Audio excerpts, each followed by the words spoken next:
The Secrets of Stargate is brought to you by the StarQuest Production Network and is made possible by our many generous patrons. If you'd like to support the podcast, please visit sqpn.com/give. You're listening to The Secrets of Stargate, episode 59. Janet West, Jackson has identified the seventh symbol. All right, here we go. We are about to try to make a connection. All we gotta do is bust out of here, commandeer the ship, and fly on home. Indeed. You say that a lot. I know that this could be dangerous. But this is our job, right? It's what we signed on to do. It was never about going home. It's about getting us to where we're going. Hello and welcome to The Secrets of Stargate, where we talk about hidden meanings and deeper layers found in the Stargate movies and series, including SG-1, Atlantis, Universe, and hopefully more. I'm Father Cory, taking over from Jack Barazini this week. Fortunately, Lisa Jones and Victor Lambs are here. Howdy, Lisa. Hey, Father Cory. Howdy, Victor. Fair day, Father Cory. Yes, it is a fair day. And before we begin, I'd like to invite you to join our Discord server. We're having a lot of fun over there, and you can join in discussing all our shows. Get your invite at sqpn.com/discord. All are invited to join, even if you're not a Patreon patron, although we would appreciate that as well. You can go to sqpn.com/merch to get your Secrets of Stargate t-shirts, mugs, stickers, and much more from all of our SQPN shows. So again, go to sqpn.com/merch for that. Today we're discussing 100 Days, the 17th episode from the third season of Stargate SG-1. So SG-1 once again proves that Stargate Command does not have a prime directive, unlike the famous Command of Fleets in the Stars, by seeking to trade with a primitive village of people for the Naquita and their planet's soil. While there, the annual fire rain meteor shower begins, which doesn't hit ground except every 150 years or so, which of course Daniel figures out that this is the 150th year, just in time for the fire rain to become fire bombs. Most of SG-1 and a large number of the people escape, but the Stargate is hit by a meteor before Jack gets there. So he has to be content with life on the planet. Well, at least he gets the girl this time instead of Daniel. After 3 months of Carter building a miracle device to break through the Naquita iris and Jack becoming a part of the village, including fathering an illegitimate child, Teal'c is able to mount a rescue operation to help dig out the Stargate and bring Jack home. So what did you think of this one, Lisa? Can you see my 2 thumbs down? Oh, yeah. This has never been a favorite. I really don't ever like to watch this one. I did. And honestly, it's well done, like acting. It's well written, in my opinion. I just think that it is not true to character for Jack. I don't like that not even 3 months, really. He's all like, oh, yeah, so long. I had a life. No, it's okay if I never see them again. Go ahead, get rid of my walkie-talkie, my radio, my clothes. No. And then, It's been 100 days.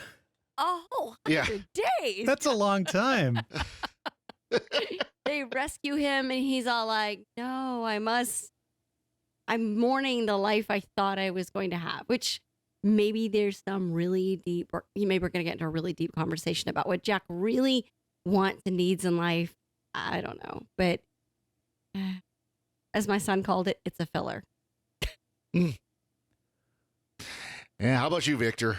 So I remember not particularly liking this episode, and watching it again, it's pretty middle of the road. It's not, I wouldn't say bottom quarter and I wouldn't say top quarter. I think it's actually 2 separate episodes in one, and I think one gets a thumbs up, one kind of gets a thumbs down.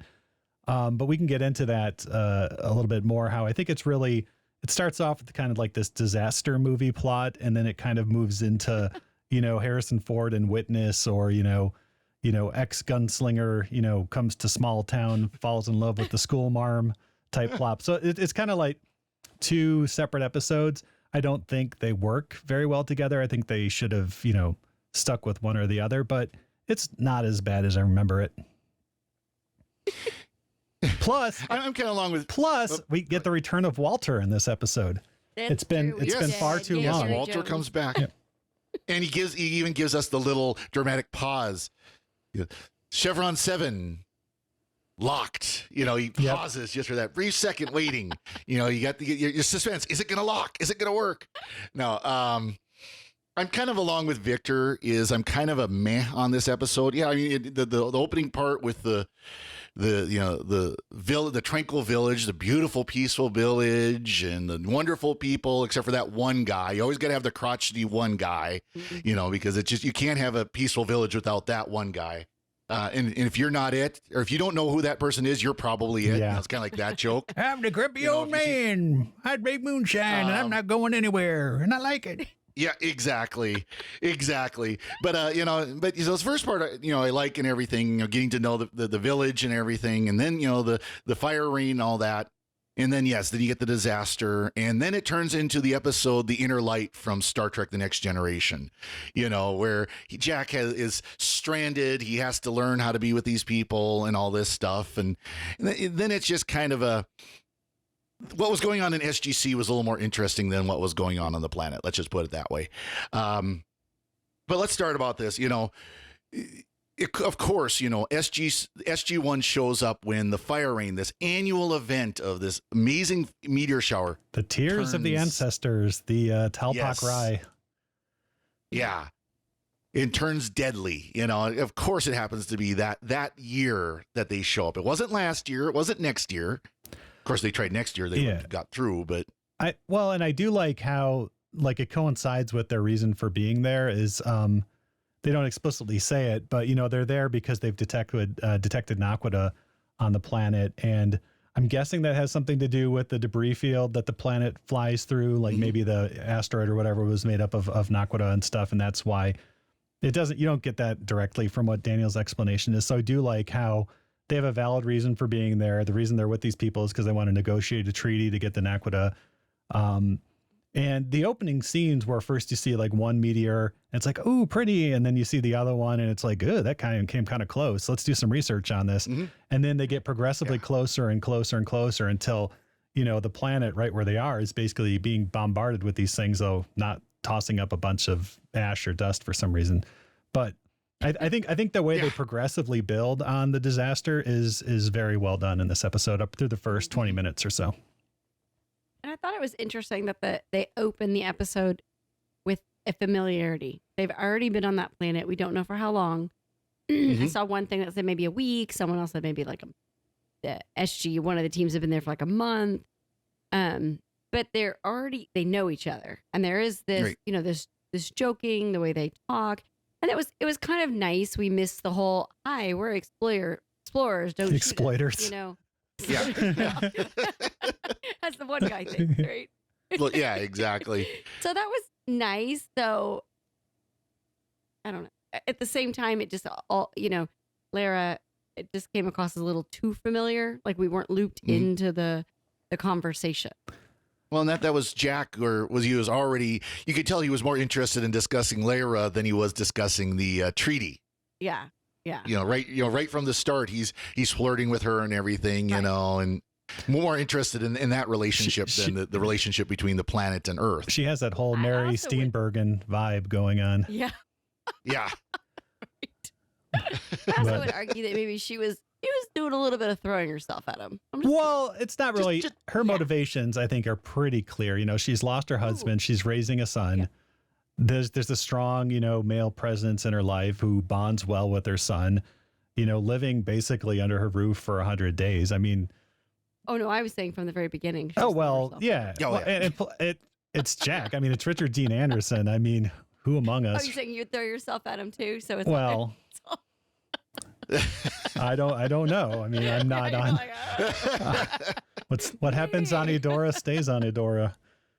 But no, and I think part of that familiarity you talked about was also due to the fact that they play the same like Japanese role-playing game like town theme over and over and over. It's their one like bucolic do do do do do do, and they play that thing like over and over again. It's like but that's well, of course, you know, I mean, you got to have the beautiful village in the valley, you know, peaceful, the lovely little stream that he can go kayaking down. And I liked that scene a lot. Yeah. that the transition they make from where they're like talking on the beach and they turn and walk and then the camera pans and you can't tell where they cut. And then suddenly he's kayaking and it's the same actor. They didn't use a stunt double or anything. He's kayaking down the river and it says 3 months later. And that's just like a perfect shot. Like even if you don't like the episode, go back and watch that shot where he's like talking with Lyra. They walk away, the camera pans over and it's a continuous take. And it's really good. I watched it like 3 or 4 times. Anyway, sorry. Yeah. I just really like that shot. No, the episode does start and you're thinking, this is just too perfect, right? Mm-hmm. It's a peaceful, lovely place. Everyone is friendly. No one's trying to kill them, shoot them, or exorcise demons from them. And they have Naquita and they're open to a treaty. And it's a primitive group, but they're not being played as stupid. I mean, that's one thing I really, a lot of times when you have these primitive villages, where they're what we would, consider surf type era, Middle Ages type people, technology wise. And it's like, well, but they're not being played as stupid people. They're actually played as fairly intelligent, that they recognize that, oh, these Earthlings can bring things that can make our life better, and kind of help, move the technology. That's where I made the crack about, the prime directive. SG-1 is willing to bring technology to help them, make their lives better. Things like electricity and guns, stuff like that. No. Oh, come on. Medicine. No. Yeah. John Deere tractors, Will Ferrell movies. Oh, sorry. Oh, I said better. Oh, right. I said better. Come on. And I mean, from Jack's perspective too, I also know this is like everything he wants out of life. He wants to be able to go fishing, so he can just sit around and go fishing. He has basically a surrogate Charlie in Garen, that he can teach how to play baseball and stuff now. And for Jack, I do think they set up pretty well that this is basically Jack's ideal retirement here. And as soon as he, more or less makes peace with the fact that he's not going to dig the gate out himself, I think it does progress pretty naturally. Well, that's part of it issue though, is we don't see what happened between the day the gate got buried and 3 months later, sure. And so, yeah, I mean, I could see that he, and they kind of threw it through on dialogue that he would go and try and dig out the gate and realize it was a lost cause because he didn't know where it was. He didn't know exactly where in that crater it had landed. And then eventually just stop doing that. And that would be human nature. You'd just kind of say, okay, I give up. There's nothing more I can do. I do think that, knowing what he knows about the galaxy and about travel and everything, just thinking that if they were going to come by ship or get some of their, the Tok'ra or anyone else to come help, it might take a while. It's not as instantaneous as the Stargate. So it just seems, when she's like, I'm going to get rid of your clothes and your things. And he does stop her for a second.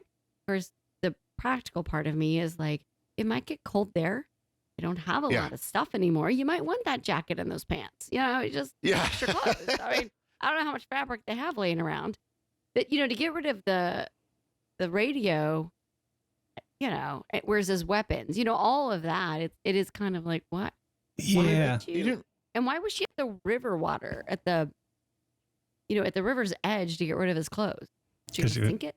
Yeah, she's going to toss him into the river. Yeah. And then the radio goes off and it's a big moment for her where, oh no, everything's over because this is going to call him back to his old life. But if I throw the radio away, then he stays. Yeah, he'll never know. He stays with me, but I have to live with that. And so you don't know what decision she made. Does she throw the radio? Does she keep the radio? She comes back. Supposedly it's later, but then they go back out and it's daylight again. And she admits that, oh yeah, this radio was talking and stuff.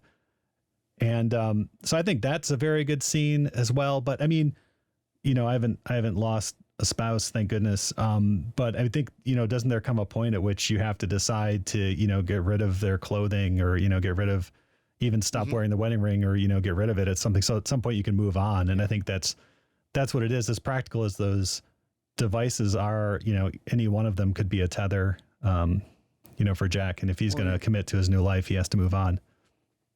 And obviously I can't speak about losing a spouse, but, lost my mom a few months ago. And I know with my dad, actually one of the first things he did was clean out her closet. After I had left. I was the last of the family to leave, and after I had left, that was one of the first things he did. He just like, I can't have this around here anymore, and it was good for him. I mean, it was healing for him, and so I can see that. And of course, they had to do the coincidence of she's getting ready to throw it out, and she turns on the radio just to hear that final countdown from Carter, 15 seconds, 10 seconds, and then the Stargate, closes.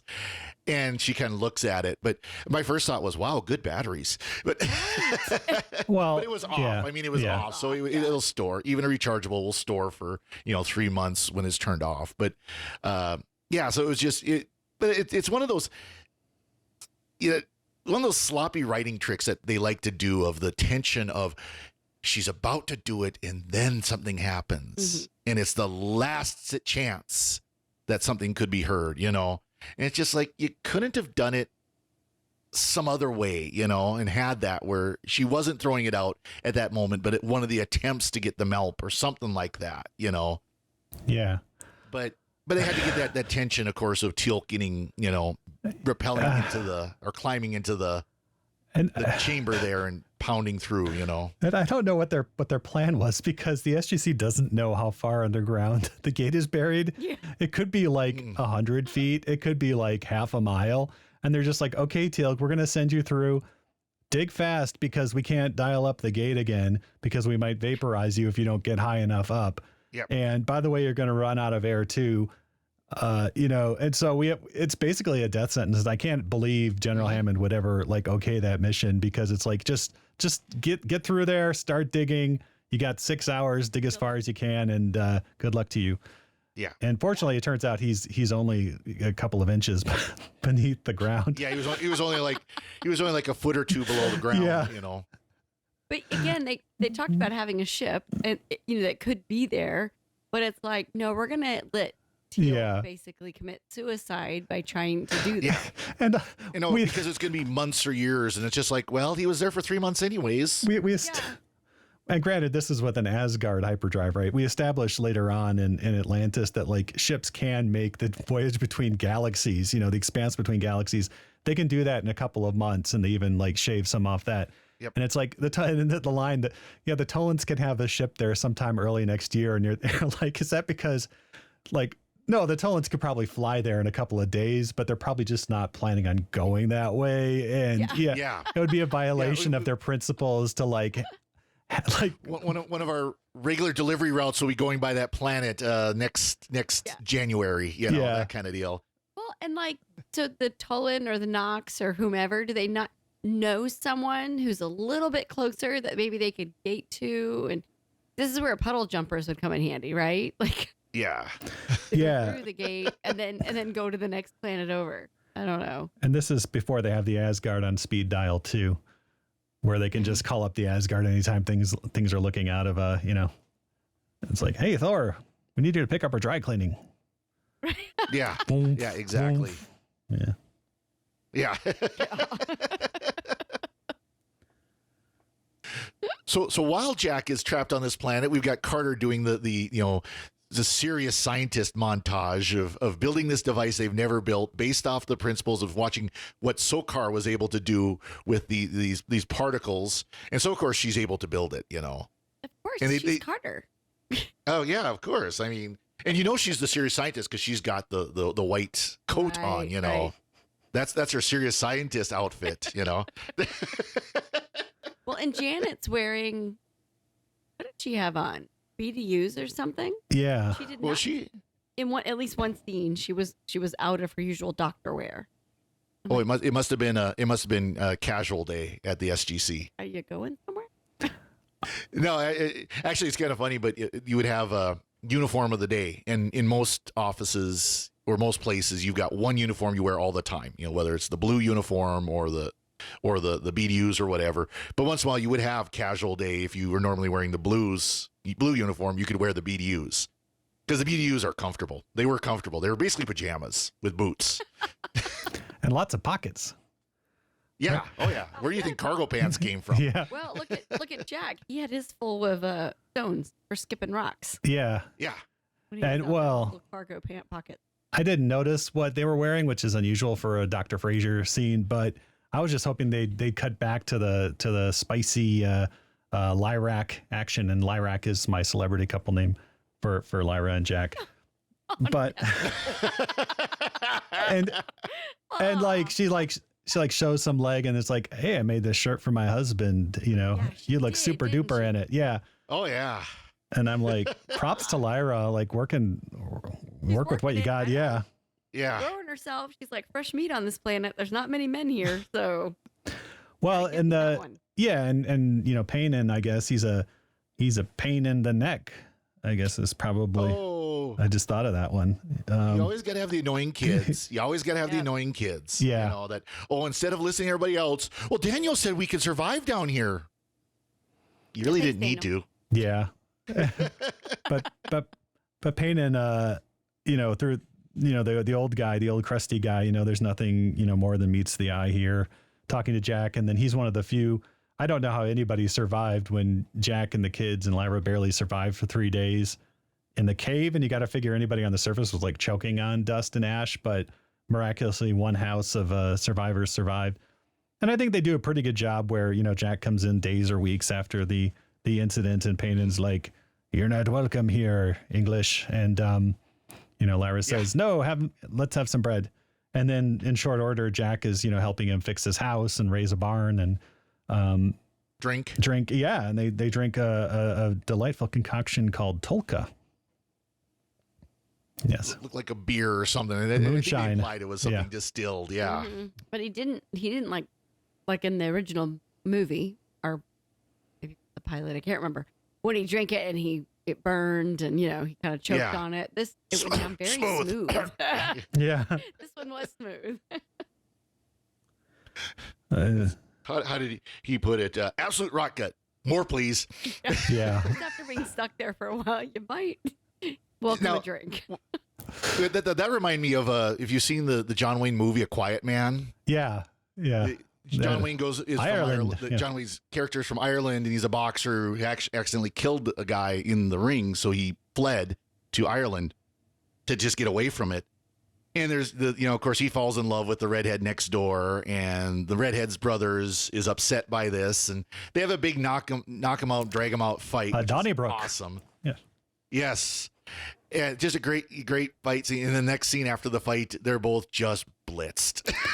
Yeah. They're hanging off each other, singing. And that's kind of what this reminded me of. You know, they went from being, enemies to being drunken buddies. They went from Keith David and Roddy Piper and They Live to Keith David and Roddy Piper later on in They Live, I guess. But yeah, no, it was, it was a nice scene. Them chopping wood, like splitting wood with hangovers, which very realistic. I did appreciate that scene quite a bit.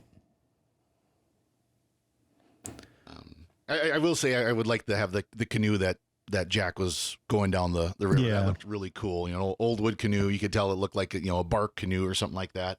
But yeah, that was obviously the point where he'd kind of gotten settled in, and then the Lyra kind of hinted not so strong or not so demurely. You give me kid. Yeah. She was like dropping all the baby face lyrics there. Yeah. Like, I really want you to give me something. And then he's like, what? And she's like, oh, you're not ready. Yeah. I kind of think I'm ready. Yeah. It was so cringy. Yeah. Yeah, it was so bad. I want you to give me a kid. And Jack's like, no. Oh, if you insist. When? Tonight. I see it in your eyes. Yeah. Well, and then she's like, I sent my son away. So we have the house to ourselves. Yeah.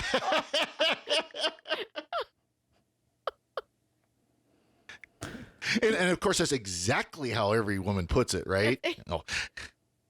Well, I mean, you think about it, even started from the beginning when she said something about, Garen will show you the caves because he and his friend go there, though I can't imagine what they're doing. Some Garen shaming going on there. Yeah. Thanks, Yeah, exactly. I don't know. I think that someone like Jack would appreciate her forwardness, and it's never a crime to make your emotional needs known and in a relationship. So I just think she And wore him down. That's all. I'm like, Yeah. you're stuck here. I'm gonna give you clothes. I'm gonna make it comfortable. I'm gonna get you drunk. I mean, right? Yeah. It works. And it's been you've been here 99 days. Nothing could possibly happen the next day afterwards. So, Well, and of course, they don't say anything, but the last scene is her holding her belly, kind of like, yeah, okay. They implied that the act of baby making was successful. Yeah. Or just too much Tolka. Yeah. I don't know.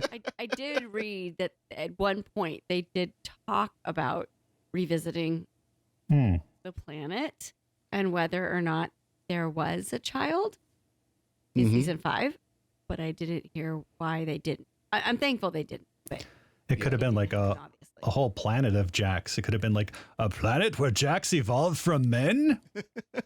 But So then you've got the you blew it Asgard up. ship. Yeah. Yeah. Jack O'Neill and Yeah. the O'Neill, and then you've got little O'Neills running around. Although Jack O'Neill the third, Jack O'Neill the fifth, Jack O'Neill the 100th. yeah. Just make him the new Asgard clone. I'll never say a bad word about Lyra, but I did not appreciate how when she's like, yeah, so your friend might be out there, and he's like, I gotta go digging, and she gives him this look like she's trying to guilt trip him into like not digging for Teal'c or something, and Yeah. I was like, you can't do that now. I mean, you made your decision to tell him, and you have to support him and let the Now we do have to talk about the big event at the end of the show, end of the episode. That when they've dug out the Stargate and the rest of SG-1 is there, and Lyra and Jack are talking, and Sam, you could see the look on her face. She was so heartbroken. He doesn't even say Oh, really? thank you. to Lyra Was that? for feeding him and clothing him for 100 days, or And yeah, Who he just exactly. met, by the way. 100 days ago. That's practically how long I knew my wife before I proposed, like after I met her. I mean, it was, yeah. Oh, And man. we've been together like 21 years, or 22 years almost. Yeah. That works. Yeah. Yeah. Didn't work out too well for Jack and Lyra, but apparently Well, worked for you, yeah. so that's a good thing. Well, we get the hilarious. I thought they were going to make a Three Amigos reference. There's a moment at the end of Three Amigos where I think it's Chevy Chase's character is saying like to one of the women that he's met in the village, he's like, "Don't worry, I will come back." And she goes, "Why?"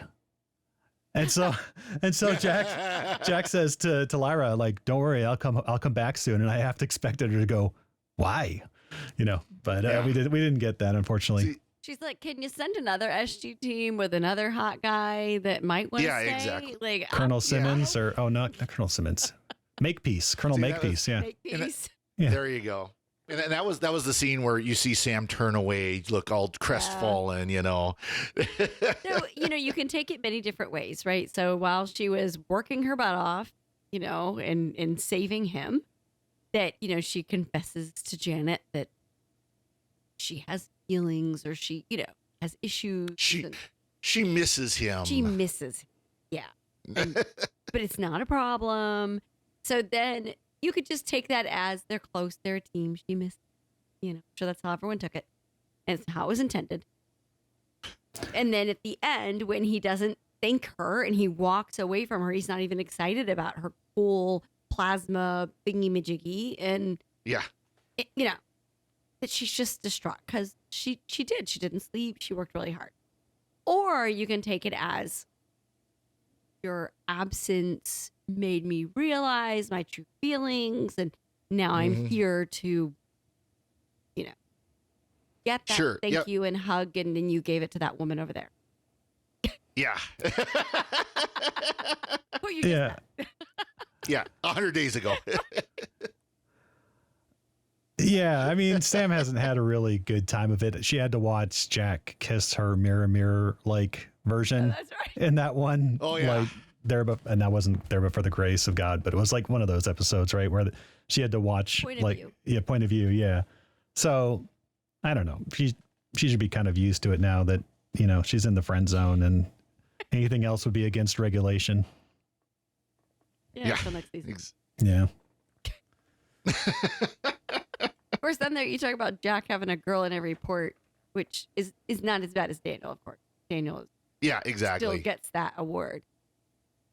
There was the butterfly girl on what was the one where he grew old? Oh yeah, Brief Candle. Way in Brief Candle. Right. So he had the girl with the marriage. He got Right. divorced from her, or is it just like? I mean, It's all I good? How does that work? Father Cory, help us out. Does he need annulment? For if you get married on a strange planet. Well, I mean, is he Catholic? Let's start with That's that. true. yeah. And he was I mean, drugged. He was drugged on that. Yeah, and so Yeah. I don't think there was like a marriage, like the will, the assent, the consent to be married was So there. that would be interesting to do the annulment paperwork for that one. So where's she from? P3X229 or whatever the planet was. Like, No, ask how old where's she is. that? Oh, that's on the other side of the world. Right. No, ask how old was this bride of yours? 15 days old? Oh, yeah. Yeah. And I mean, I don't know. I think that, common law marriage, I don't know how it works on what's the DORA. Maybe that's why they keep like hammering on the 100 days thing, is because that's how long you have to be with somebody before you're common law married or something. Could be. Yeah. Considering I used to be a divorce attorney, I could tell you a few things, but that's a whole nother podcast. Yeah. I think we need that podcast. That sounds like it'd be fun.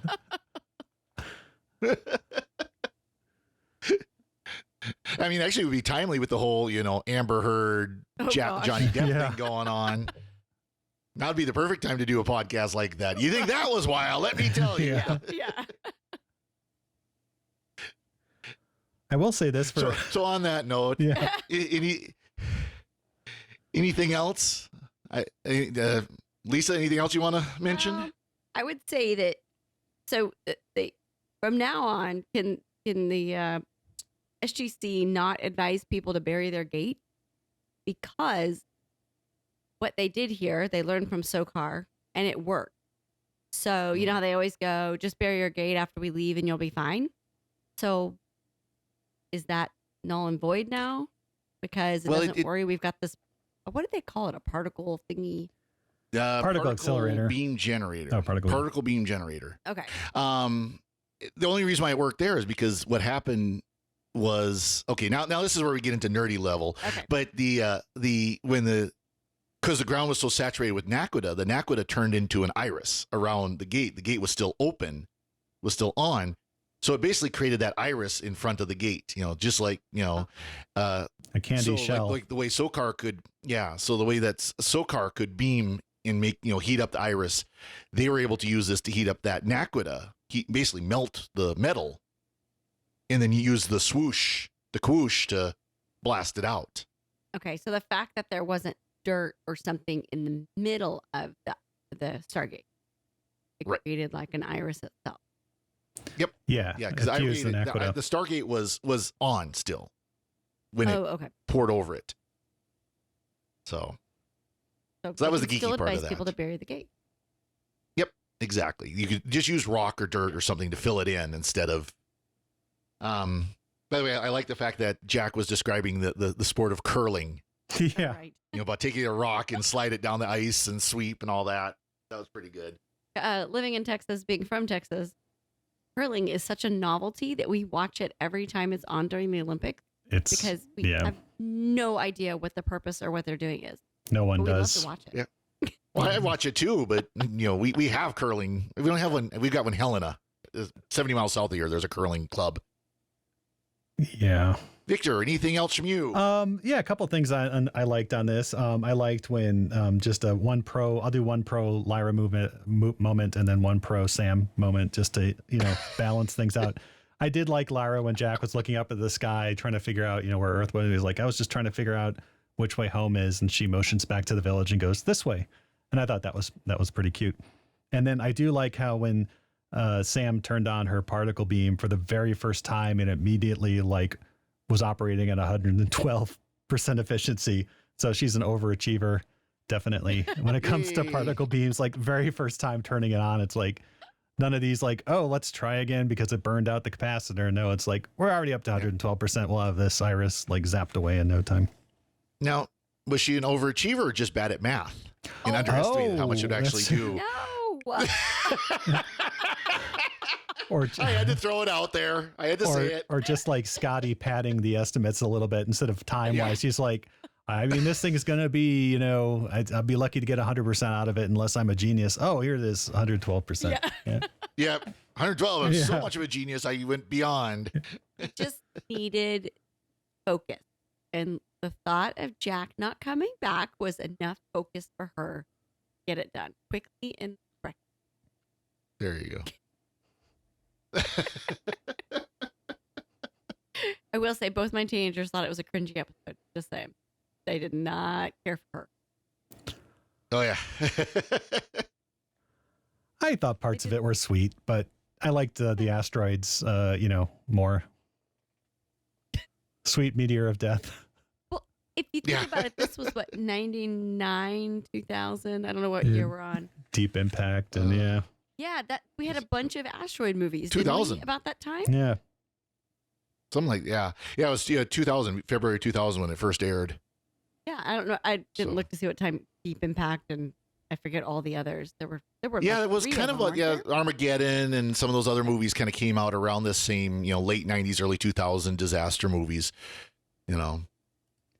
Oh, VC James was Victoria James. Probably no relation to PD James or. And I did see or- this episode was nominated for Saturn for writing, for screenplay. Cool. I was like, oh, she worked on Reaper. She was a product placement coordinator for Reaper, which was a good show. Nice. But I think this might have been the only episode of SG1 that she wrote. She wrote this one at Citizen Joe. So we have that to look forward to in 5 years. Did? She wrote, only excerpts. because this Okay. Yeah. excerpts. Yeah. Oh, because they do mention this episode in Citizen Joe. Yep. And And that's where mention- they imply that Jack got her pregnant. Yep. And then in Shades of Grey, the planet comes up again. Next episode. So. Oh, wow. And she wrote an episode of The Outer Limits in 1988 called The Vaccine. Oh, on that note, we better wrap it up here because we don't want to get into that.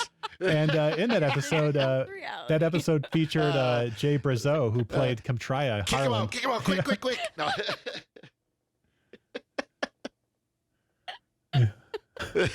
After a doomsday cult releases a genetically engineered virus. Yeah, so. That's another podcast. Now that we've been canceled. But that's very good. Straight from IMDb, folks. There we go. Well, we're almost done with season 3. How's that? Yes, we are. So we'd like to take a moment now that we're done to thank our patrons who make it possible for us to create the secrets of Stargate, including Charlotte L., Valerian S., Michael H., Mark F., and Chuck C. Their generous donations at sqpn.com/give make it possible for us to continue the secrets of Stargate and all the shows at StarQuest. You can join them by visiting sqpn.com/give. Be sure to follow our shows on all your favorite podcast sites, especially Apple Podcasts, Google Play, and more. We're also on YouTube at youtube.com/StarQuestMedia.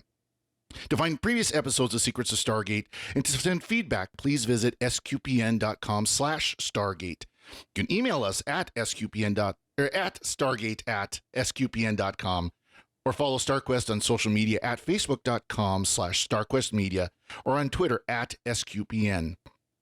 We'll be back next time when we'll be discussing the next episode of SG1, which is Shades of Grey.